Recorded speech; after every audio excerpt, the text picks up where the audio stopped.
Halo, Assalamualaikum warahmatullahi wabarakatuh teman-teman. Kita akan melanjutkan dua materi terakhir ya, yang tadi tidak sempat untuk saya ulas. Saya akan jelaskan pada video kali ini, yaitu untuk materi rumus Nagel, penentuan TTP atau taksiran tanggal persalinan, dan penentuan usia kehamilan ya. Mohon izin saya akan share screen. Oke. Ya, semoga cukup terlihat teman-teman. Saya akan perbesar. Baik, semoga terlihat. Jadi ini teman-teman terkait rumus Nagel untuk menentukan TTP atau taksiran tanggal persalinan, atau juga biasa disebut dengan HPL, hari perkiraan lahir ya. Jadi hari perkiraan lahir atau taksiran tanggal persalinan ini umumnya menggunakan metode kalender ya. Kita sebut rumusnya dengan rumus Nagel. Ya, rumus Nagel itu berbunyi hari ditambahkan 7, bulannya dikurangi 3, dan tahunnya ditambahkan 1. Hari, bulan, dan tahun apa ini? Hari, bulan, dan tahun dari HPHT atau HPMT, hari pertama mens terakhir atau hari pertama haid terakhir. Ya. Jadi saat kita anamnesa ibu hamil, kita akan selalu menanyakan dulu mens terakhirnya kapan, Bu, gitu. Mens terakhirnya kapan, Bu? Ya, sebagai contoh misalnya ibu menjawab mens terakhirnya bulan Agustus. Bulan Agustus dia menstruasi dari tanggal 10 sampai 15. Maka yang dimaksud dengan HPHT atau HPMT itu adalah tanggal 10 Agustusnya. Jadi hari pertama dari menstruasi bulan Agustus itu. Jadi bukan tanggal 15 tapi tanggal 10-nya. Oke. Dari tanggal 10 tadi maka kita tambahkan 7 ya, menjadi 17. Kemudian bulannya Agustus kita masukkan dikurangi 3 menjadi 5 ya. Kemudian tahunnya 2020 menjadi 2021. Nah, kurang lebih seperti itu rumus Nagel. Nah, yang perlu juga teman-teman perhatikan adalah bahwa rumus ini tidak bisa dipakai oleh semua orang ya. Untuk beberapa kriteria yang akan saya sebutkan nanti, maka dia tidak bisa menggunakan rumus Nagel untuk menentukan taksiran tanggal persalinannya. Siapa saja mereka? Yang pertama yaitu ibu dengan riwayat mens yang tidak teratur, misalnya 3 bulan sekali, 2 bulan sekali ya. Maka dia tidak disarankan menggunakan rumus Nagel untuk menentukan TTP atau HPHT-nya ya. Yang kedua, ibu yang saat ini hamil tetapi ternyata dia pun masih dalam masa menyusui dan belum pernah mendapatkan menstruasi dari dia melahirkan sampai dengan saat ini. Nah, pada ibu hamil dengan kondisi demikian, rumus Nagel pun tidak bisa digunakan karena tidak ketahuan HPMT-nya kapan. Ya, saat kita tanyakan mens terakhir kapan, maka ibu tidak akan bisa menyebutkan karena memang sejak melahirkan sampai dengan saat dia melakukan pemeriksaan kepada kita itu dia belum mengalami menstruasi. Jadi memang memungkinkan seseorang yang sedang menyusui dia belum mendapatkan menstruasi tetapi sudah mendapatkan ovulasi.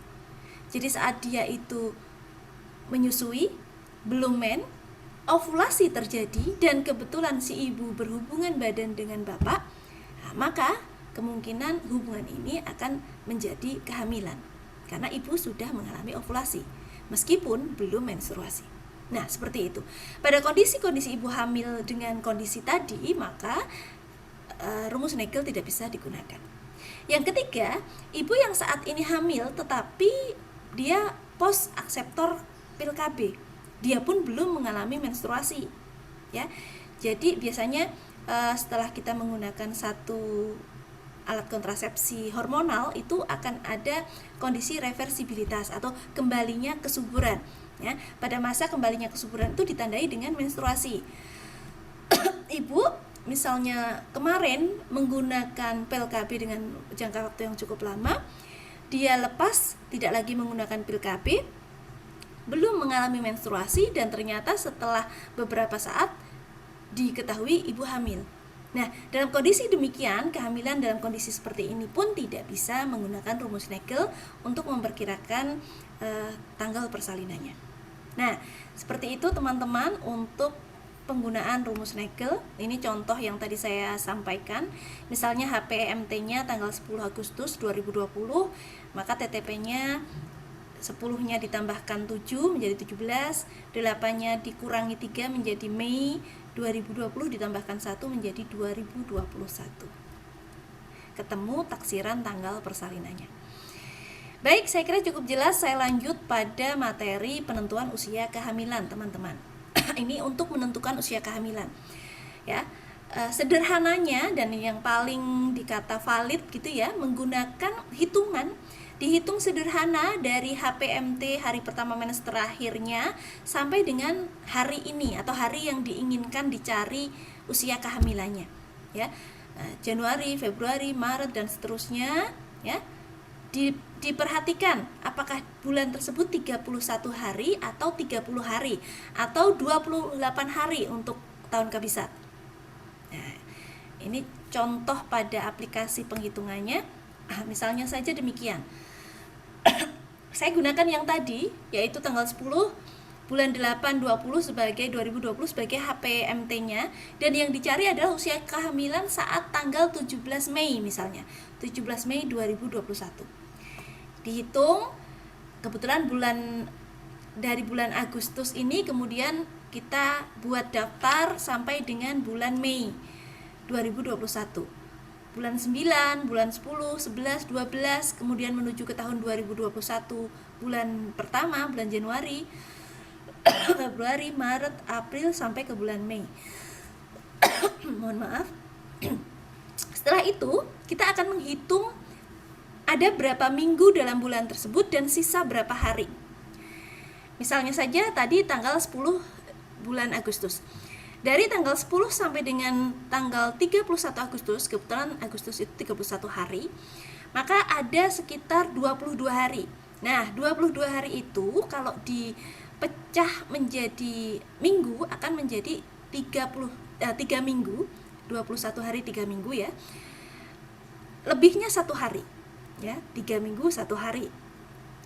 Kemudian bulan ke-9 itu 30 hari, maka 28 harinya bisa kita bulat menjadi 4 minggu, sisa 2 hari. Bulan 10-nya ada 31 hari, maka 4 minggu, sisanya 3 hari. Begitu seterusnya sampai dengan bulan April.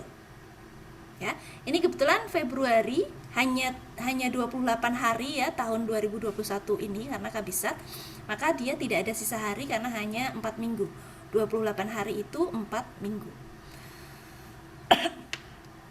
Kemudian sampai pada bulan Mei. Karena bulan Mei yang dicari hanya sampai dengan tanggal 17, maka kita tulis tanggalnya 17 bulan Mei 2021. 17 hari mulai dari tanggal 1 sampai dengan tanggal 17.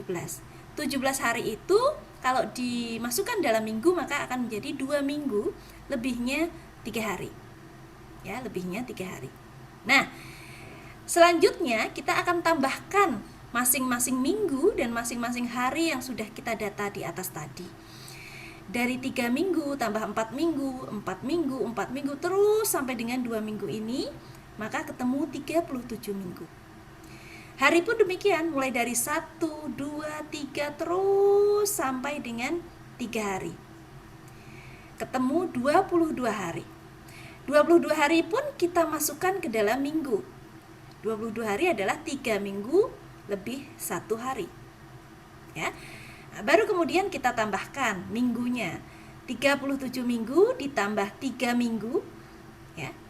8, 9, maka akan menjadi 40 minggu. Lebihnya tadi 1 hari. 40 minggu 1 hari. Atau kita bulatkan menjadi 40 minggu. Jadi pada tanggal 17 Mei 2021, usia kehamilan si ibu hamil dengan HPMT 10 Agustus 2020 adalah 40 minggu lebih 1 hari atau 40 minggu. Nah, seperti itu teman-teman ya. Jadi silahkan nanti dicobakan. Misalnya saja PR ini teman-teman cobakan HPMT ini 10 bulan 8 2020 ya, sampai dengan hari ini. Kebetulan hari ini adalah tanggal 13 April 2021. Nah, kira-kira berapa minggu usia kehamilan ibu di hari ini? 13 April 2021. Ya, silakan dihitung ya. Kita akan diskusikan pada pertemuan selanjutnya. Apakah benar atau masih salah? Terima kasih teman-teman, saya stop share. Ya, saya kira demikian penjelasan dari saya, semoga cukup jelas. Kita akan diskusikan lagi pada pertemuan pembelajaran pada Selasa depan. Terima kasih. Assalamualaikum warahmatullahi wabarakatuh.